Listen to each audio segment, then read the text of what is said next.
They never expect you to show up, especially not when you're supposed to be broken. You really thought I wouldn't come? My words struck through the buzzing backyard air. Instantly, all chatter faded, as if the trees themselves leaned in to listen. There, my ex-husband, pale as chalk, stood like he'd just seen a ghost. His pregnant wife, young, nervous, clung to his arm as if it was her only lifeline. This was the man who, 2 years and a lifetime ago, slammed divorce papers down, saying I was defective goods because I couldn't bear him children. But fate had a script twist for him. Behind me, the white Lamborghini's doors swung up like angel wings, and 4 bright-eyed toddlers burst into the summer scene, each laughing freely, their energy a living, breathing rebuke to the man who'd labeled me as less than. Head spun, whispers whipped through the crowd, and I stood there, tall, unknowable, mother to 4, every one of them carrying my new last name, Blackwell. Karma doesn't whisper. She struts in, wearing heels, storybook timing spinning behind her like a train. My name is Naomi Blackwell now, but through 8 years of marriage, I wore the name Naomi Peterson, clinging to the impossible dream of being the perfect wife to a man who only saw my worth in what my body could give. I bent myself around his vision, breaking piece by piece as he reduced me from lover to broken vessel. 8 years of living as a question. Am I enough? For the baby shower, as my children ran breathless to the swing sets, I realized this was the universe's rewrite. The same family and friends who once pitied me now scrambled to compute the impossible. The so-called barren woman with 4 radiant souls at her side and a luxury car gleaming in the drive. Before you judge today's justice, you have to live my past. The years spent begging doctors to fix me, the endless cycle of hope and shame, and the husband who measured love by test results. Subscribe to the Untold channel and like it. Our vibrant stories will add years to your life. Join our storytelling club and tell us in the comments, where do you listen to them from? I'm not just telling my story for catharsis. I am telling it for every person who's been called not enough, who's been tossed aside, heart torn to pieces, because someone else couldn't see their real value. If you've ever been shoved into the shadows while someone else claimed the light, this is for you. My journey started in a summer storm, 2019, when I was 24. Eyes big, heart naive, firmly believing love could fix anything broken.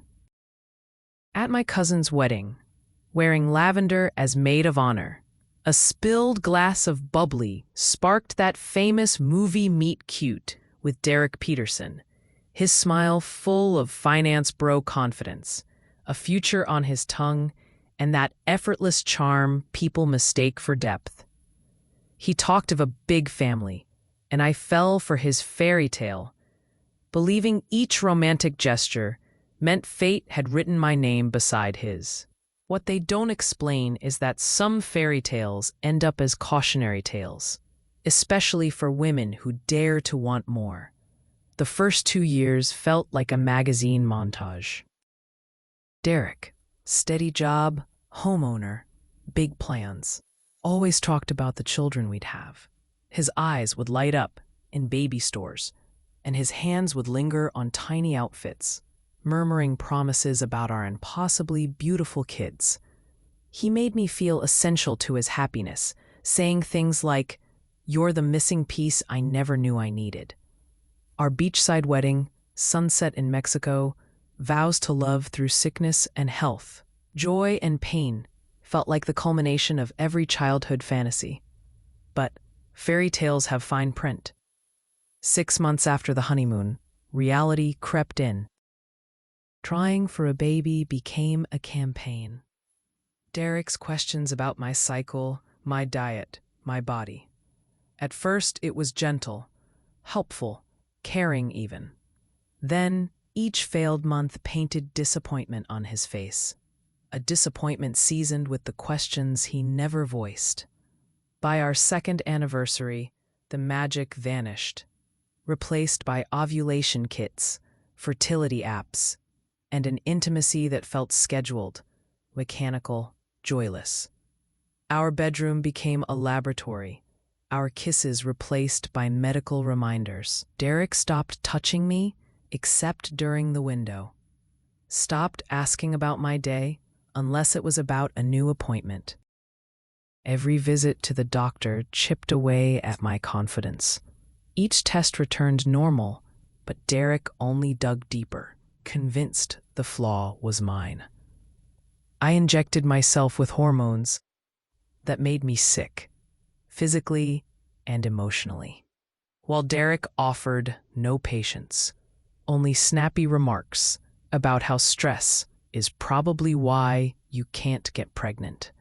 He started staying late at work, escaping to friends, while I spiraled through forums, blaming myself for every failed cycle. They say heartbreak is silent, but infertility roared in every room of our house, tearing us apart piece by piece.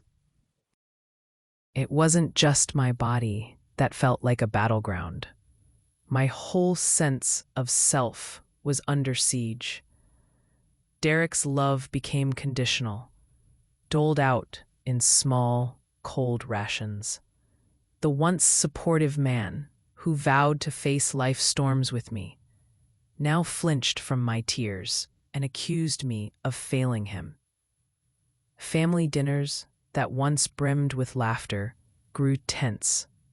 His mother's probing glances. The way Derek joined in when they whispered about not waiting too long to start a family. Each conversation became another tally mark in my secret mental ledger of shame. I started avoiding my own reflection, no longer recognizing the woman who stood there, this hollowed version of Naomi, mocked by hope and haunted by self-doubt. At night, instead of sharing dreams, we lay back to back, adrift in sadness and silence. All the while, the rest of the world marched on, scrolling perfect snapshots of parenthood I feared I'd never know. Our marriage unraveled like cheap thread, one small cruelty at a time. Derek, desperate to dodge the context of his own growing distance, suggested we take a break. As if time apart could heal wounds he sliced open daily. But what he really wanted was a scapegoat, and I was the easiest target. I still tried. Counseling appointments. He skipped twice. Trips, books, anything. But he remained absent, hiding behind work and pretending the issue could be solved with more discipline, more effort, more of anything except empathy. At family gatherings, he'd joke about the expensive hobby of trying for a baby, while I shrank smaller. Eventually, one chilly autumn morning, Derek left divorce papers on the kitchen table, his signature already inked. "It's better if we cut our losses," he wrote in a note. Like I was a doomed investment, not the woman he once called his forever. I moved out the next day, suitcase in hand, heart numb.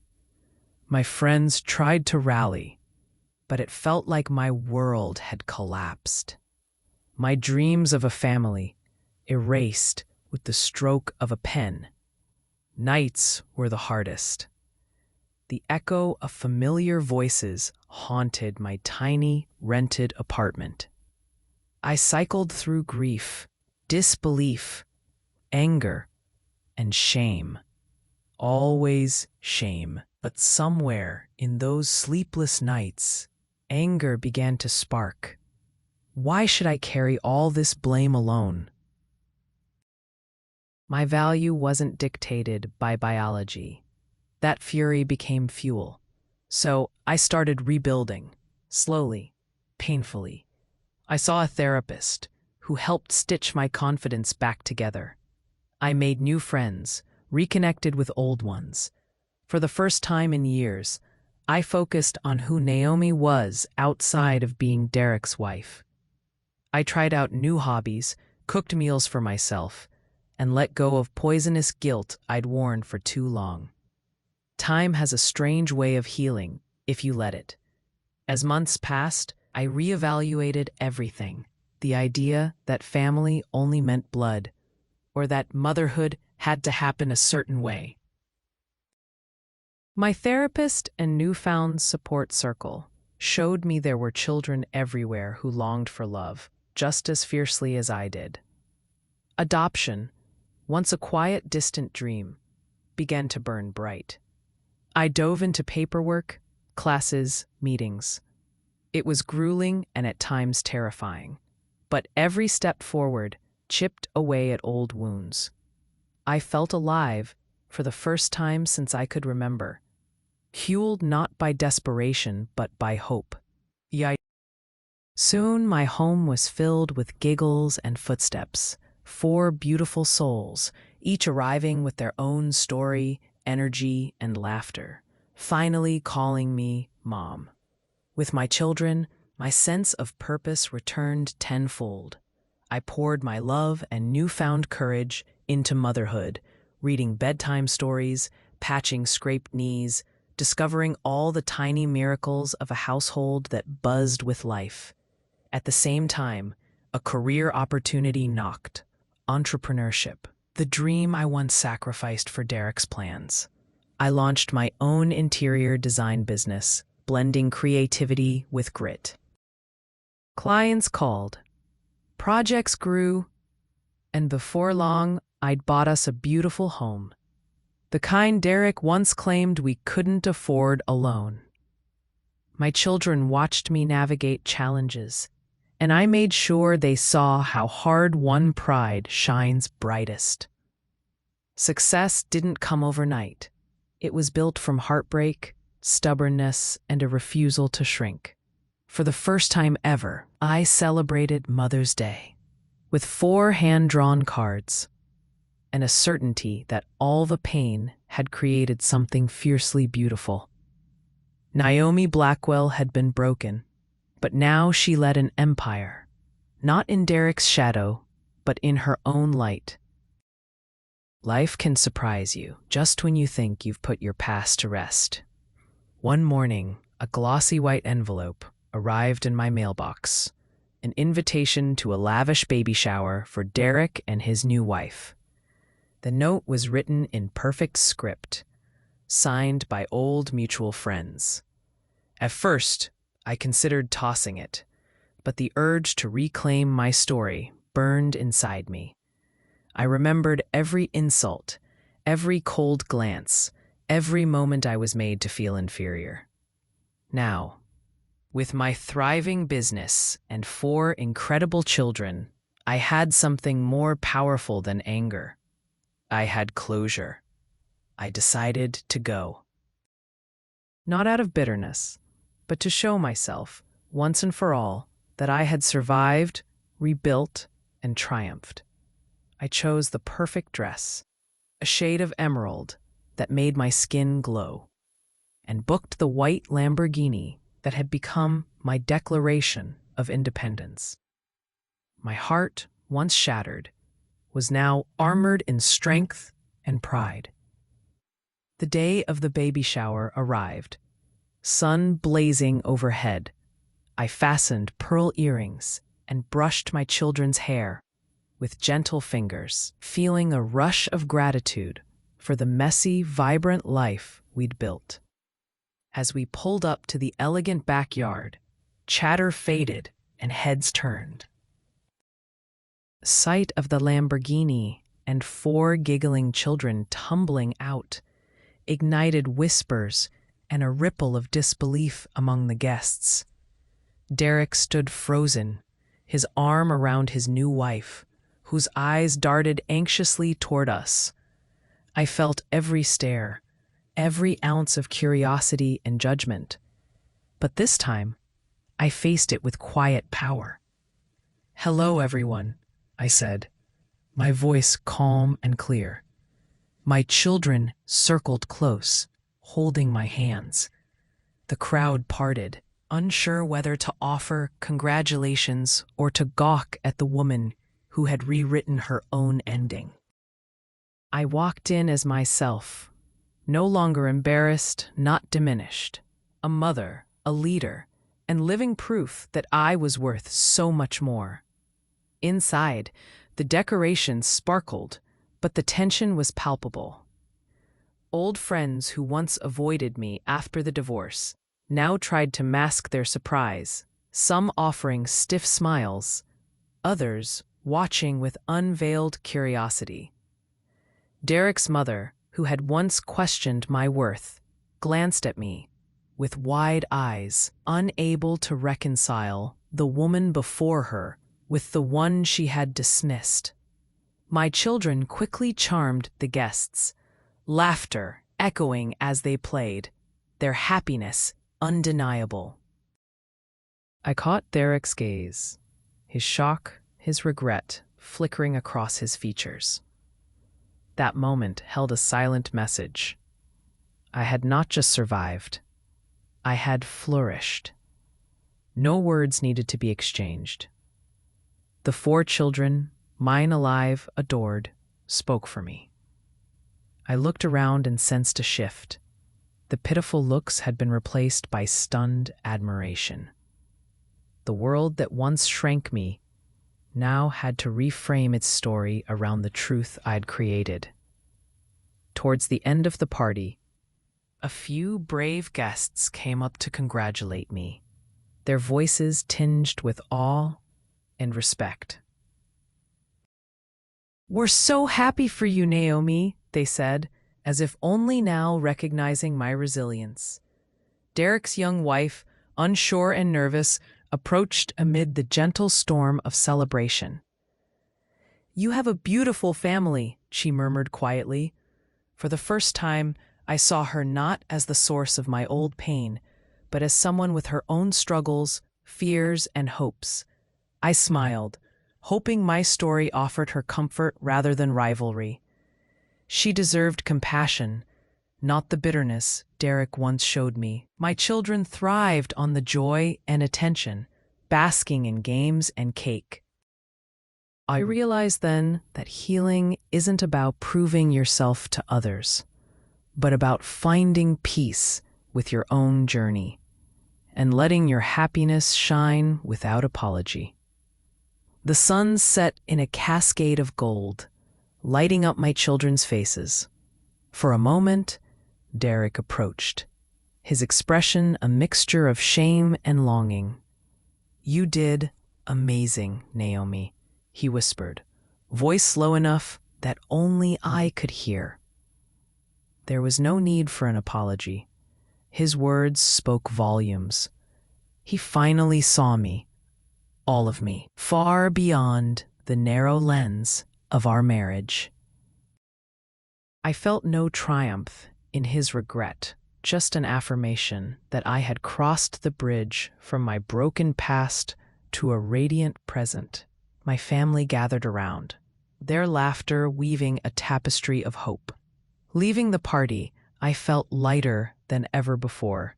I had not returned to remind anyone of my pain, but to show that from devastation, light can pour in. My children, my empire, are proof that sometimes the best revenge isn't revenge at all, but simple, undeniable happiness. The drive home was a quiet celebration. My children sang silly songs in the back seat, their joy infusing every corner of the car. I glanced at them in the rearview mirror, overcome by an emotion too profound for words. A sense of fulfillment I'd once thought impossible. Years ago, my notion of happiness was tangled in marriage, in meeting expectations I never set for myself. Now I understood that success is not measured by someone else's checklist, but by the peace in your soul and the love you create around you. Our home was noisy and chaotic, but alive with genuine connection. Every evening, as we gathered around the dinner table, I let the past fade farther away. The challenges I'd faced became stepping stones, not scars. In the laughter and chaos, I discovered that my journey was valid no matter how different it looked from the norm. I had crafted a life that felt beautifully complete on my own terms. Resilience became the greatest gift I could offer my children. After all I'd endured, I was determined they grow up knowing their worth was not tied to anyone else's approval. Each bedtime story, each hug, each word of encouragement became part of their foundation. I taught them that setbacks didn't define us, they refine us. We celebrated not just victories, but efforts and honesty. When my eldest struggled at school, instead of criticism, I offered support and listened. I wanted them to know mistakes were opportunities, not evidence of failure. As a family, we volunteered together, helping others who felt unseen or forgotten. I watched my children stretch their hearts wider, learning the power of kindness. My hope was simple, that they'd step into the world unafraid to be themselves, secure in the knowledge that love and perseverance could carry them through anything life set before them. As the years passed, healing opened up new possibilities. I found joy in my work and embraced single motherhood with pride, but love had not left my life. In a design workshop, I met Gabriel, a gentle, grounded soul with laughter that filled a room and eyes that saw my history, not as baggage, but as a badge of honor. Our friendship grew slowly, rooted in respect and understanding. He bonded instantly with my children, inviting them to help with puzzles and weekend projects. There was no rush and no pressure, just the slow unfolding of trust. Gabriel showed me that love can arrive quietly without fanfare. It's less about grand gestures and more about daily presence. Picking up groceries, helping with homework, listening deeply. In time, I opened my heart again, realizing that true connection happens when you are confident in your own worth, regardless of anyone else's view. With Gabriel, new traditions blossomed. Our blended family cooked Sunday dinners, took long walks in the park, and explored new places together. He treated my children as his own, never trying to replace anyone, but always willing to add more love. For the first time, partnership felt like a safe harbor, not a test. Together we encouraged each other's ambitions, my business and his volunteering, with mutual support. The children flourished in this atmosphere of respect and affection, secure and happy. I realized that healing is seldom linear. It comes in quiet moments and shared laughter. Looking ahead, the future was wide open and full of promise. The lessons of the past no longer weighed me down. They acted as fuel. Life had come full circle, and I knew just how precious second chances could be. With each passing day, I found comfort and wonder in the family I had chosen and built. Standing on my porch at sunset, watching my children and Gabriel play in our sunlit yard. I finally understood the power of rewriting your narrative. My story was never about loss. It was about transformation. I used to chase validation from people who couldn't see my true depth. But now I write my story for myself and for anyone who ever felt excluded or unworthy. The pain, the heartbreak, and the humility led me to happiness I wouldn't trade for anything. What remained was love, genuine, unconditional, and fiercely protective. If my life teaches anything, let it be this: you have the right to create joy from brokenness, to define family and success in your own words, and to forge a future that reflects your truth. I am Naomi Blackwell, a mother, builder, survivor, and most of all, the author of a life that's rich in meaning and love.